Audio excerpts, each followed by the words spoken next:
ओम श्री परमात्मने नमः। यथार्थ गीता अध्याय 18 श्लोक 70, 71 और 72।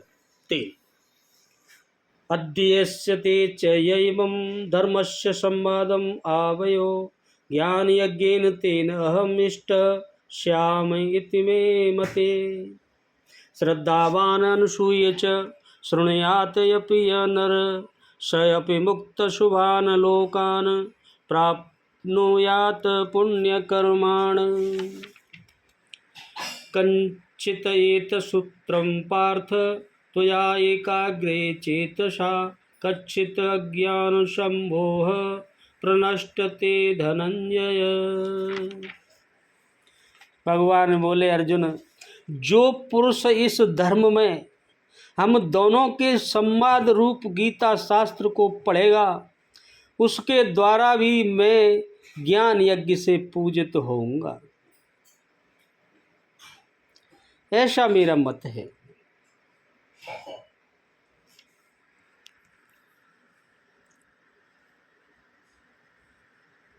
जो मनुष्य श्रद्धा युक्त और दोष दृष्टि से रहित होकर इस गीता शास्त्र का श्रवण भी करेगा वह भी पापों से मुक्त होकर उत्तम कर्म करने वालों के श्रेष्ठ लोकों को प्राप्त होगा।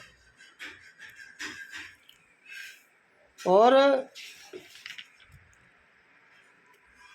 हे पार्थ, क्या इस गीता शास्त्र को तूने एकाग्र चित्त से श्रवण किया?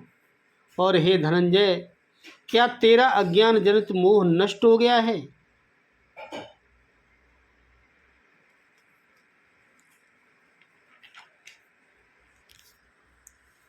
भगवान पूछ रहे हैं अर्जुन से,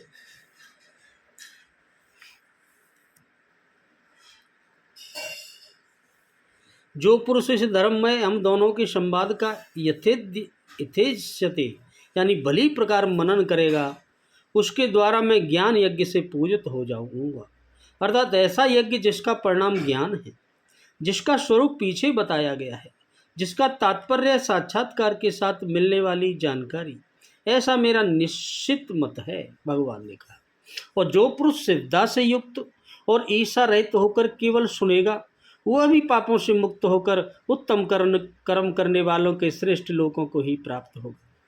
अर्थात करते हुए भी पार न लगे तो सुना भर करे, उत्तम लोग तब भी मिल जाएंगे, क्योंकि वह चित्त में उन उपदेशों को ग्रहण तो करता है। यहाँ 67 से 71 तक 5 श्लोकों में भगवान श्री कृष्ण ने यह बताया कि गीता का उपदेश अनधिकारियों को नहीं कहना चाहिए, किंतु जो श्रद्धावान है उससे अवश्य कहना चाहिए। जो सुनेगा वह भक्त मुझे प्राप्त होगा, क्योंकि अति गोपनीय कथा को सुनकर पुरुष चलने लगता है। जो भक्तों में कहेगा उससे अधिक प्रिय कार्य करने वाला मेरा कोई नहीं है, भगवान बोले। जो अध्ययन करेगा उसके द्वारा मैं ज्ञान यज्ञ से पूजित होऊंगा, ये मान लो। यज्ञ का परिणाम ही ज्ञान है।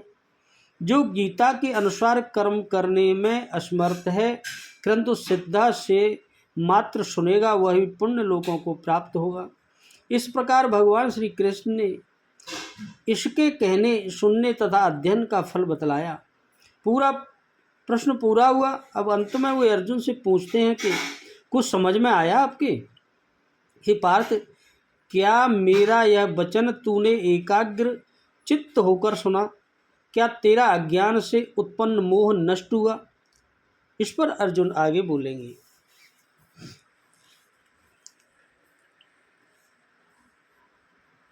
अब यो संवाद से सहित एवं पद किसका वाचक और उसके साथ धर्म विशेषण देने का क्या भाव है? अर्जुन और भगवान श्री कृष्ण के प्रश्नोत्तर के रूप में जो यह गीता शास्त्र है, जिसको 68वें श्लोक में परम गुहम बतलाया गया है, उसी का वाचक है अभयम संवाद एवं पद है। धर्म्ययम विशेषण देकर भगवान ने यह भाव दिखलाया है कि यह साक्षात मुझ परमेश्वर के द्वारा कहा हुआ शास्त्र है। इस कारण इसमें जो कुछ उपदेश दिया गया है वह सब का सब धर्म से ओत प्रोत है। कोई भी बात धर्म से विरुद्ध या व्यर्थ नहीं है। इसलिए इसमें बतलाए हुए उपदेश का पालन करना मनुष्य का परम कर्तव्य है। गीता शास्त्र का अध्ययन करना क्या है? गीता का मर्म जानने वाले भगवान के भक्तों से इस गीता शास्त्र को पढ़ना, इसका नित्य पाठ करना, इसके अर्थ का पाठ करना, अर्थ पर विचार करना और इसके अर्थ को जानने वाले भक्तों से इसके अर्थ को समझने की चेष्टा करना आदि सभी अभ्यास गीता शास्त्र का अध्ययन करने के अंतर्गत हैं। श्लोकों का अर्थ बिना समझे इस गीता को पढ़ने और उसका नित्य पाठ करने की अपेक्षा उसके अर्थ को भी साथ साथ पढ़ना और अर्थ ज्ञान के सहित उसका नित्य पाठ करना अधिक उत्तम है तथा उसके अर्थ को पढ़कर पढ़ते या पाठ करते समय प्रेम के उसके अर्थों को समझकर पढ़ते या पाठ करते समय प्रेम में विहित होकर भावान्वित हो जाना उससे भी अधिक उत्तम है। उसके द्वारा भी मैं या ज्ञान यज्ञ से पूजित होऊंगा, यह मेरा मत है। इसका क्या भाव? इससे भगवान ने गीता शास्त्र के उपयुक्त प्रकार से अध्ययन का महत्व बतलाया है। अभिप्राय यह है कि इस गीता शास्त्र का अध्ययन करने से मनुष्य को मेरे सगुण, निर्गुण और साकार निराकार तत्व का भलीभांति यथार्थ ज्ञान हो जाता है। अतः जो कोई मनुष्य मेरा तत्व जानने के लिए इस गीता शास्त्र का अध्ययन करेगा, मैं समझूंगा कि वह भी ज्ञान यज्ञ के द्वारा मेरी पूजा करता है। यह ज्ञान यज्ञ रूप साधन अन्य द्रव्यमय साधनों की अपेक्षा बहुत ही उत्तम माना गया है, क्योंकि सभी साधनों का अंतिम फल भगवान के तत्व को भलीभांति जान लेना है और वह फल इन ज्ञान यज्ञ से अनायास ही मिल जाता है। इसलिए कल्याणकामी मनुष्यों को तत्परता के साथ गीता का अध्ययन करना चाहिए। गीता शास्त्र के अध्ययन का महत्व बतलाकर अब अध्ययन करने में असमर्थ ऐसे मनुष्यों के लिए उसके श्रवण का फल भगवान ने बताया है। यहाँ नरपद के क्या भाव है? नरपद का प्रयोग करके यह भाव दिखलाया गया है कि जिसके अंदर इस गीता शास्त्र को श्रद्धा पूर्वक श्रवण करने की भी रुचि नहीं है, वह तो मनुष्य कहलाने योग्य भी नहीं है, क्योंकि उसका मनुष्य जन्म पाना व्यर्थ हो रहा है। इस कारण वह मनुष्य के रूप में पशु के ही तुल्य है। भगवान बोले, श्रद्धा युक्त और दोष युक्त दृष्टि से रहित होकर इस गीता शास्त्र का श्रवण करना क्या है? भगवान की सत्ता में और उनके गुण प्रभाव में विश्वास करके तथा यह गीता शास्त्र साक्षात भगवान की ही वाणी है, इसमें जो कुछ भी कहा गया है सब का सब यथार्थ है, ऐसा निश्चय पूर्वक मानकर और उसके वक्ता पर विश्वास करके प्रेम और रुचि के साथ गीता जी के मूल श्लोक के पाठ का या उसके अर्थ का व्याख्या श्रवण करना, यह श्रद्धा से युक्त होकर गीता शास्त्र का श्रवण करना है और उसका श्रवण करते समय भगवान पर या भगवान के वचनों पर किसी प्रकार का दोषारोपण न करना एवं गीता शास्त्र की किसी रूप में अवज्ञा न करना, यह दोष दृष्टि रहित होकर उसका श्रवण करना है। शृणुयात या अपिपद क्या भाव है? शृणुयात या प्रयोग करके यह भाव दिखलाया गया है कि जो 68वें श्लोक के वर्णानुसार इस गीता शास्त्र का दूसरों को अध्ययन कराता है तथा जो 70वें श्लोक की कथानुसार स्वयं अध्ययन करता है, उन लोगों की तो बात ही क्या, पर जो इसको श्रद्धापूर्वक श्रवण मात्र भी कर पाता है, सुनता है, वो अभी पापों से छूट जाता है। इसलिए जिससे इसका अध्यापन अथवा अध्ययन भी न बन सके, उसे इसका श्रवण तो अवश्य ही करना चाहिए। गीता पढ़ नहीं सकते तो सुननी तो चाहिए। श्रवण करने वाले का पापों से मुक्त होकर उत्तम कर्म करने वालों के श्रेष्ठ लोगों को प्राप्त होना क्या है? स के साथ अपद का क्या भाव है? जन्म जन्मांतरों में किए हुए जो पशु पक्षी आदि नीच योनियों के नरक के हेतुभूत पाप कर्म है, उन सब से छूटकर जो इंद्रलोक से लेकर भगवान के परम धाम पर्यंत अपने अपने प्रेम और श्रद्धा के अनुरूप भिन्न भिन्न लोकों में निवास करना है, यही उनका पापों से मुक्त होकर पुण्य कर्म करने वालों के श्रेष्ठ लोकों को प्राप्त होना है।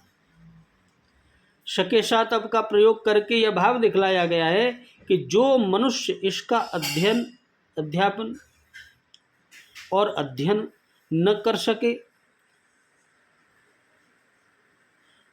सकने के कारण उपयुक्त प्रकार से केवल श्रवण मात्र भी कर लेगा, वह भी पापों के फल से मुक्त हो जाएगा, जिससे उसे पशु पक्षी आदि योनियों की और नरकों की प्राप्ति नहीं होगी, बल्कि वह उत्तम कर्म करने वालों के श्रेष्ठ लोकों को प्राप्त होगा।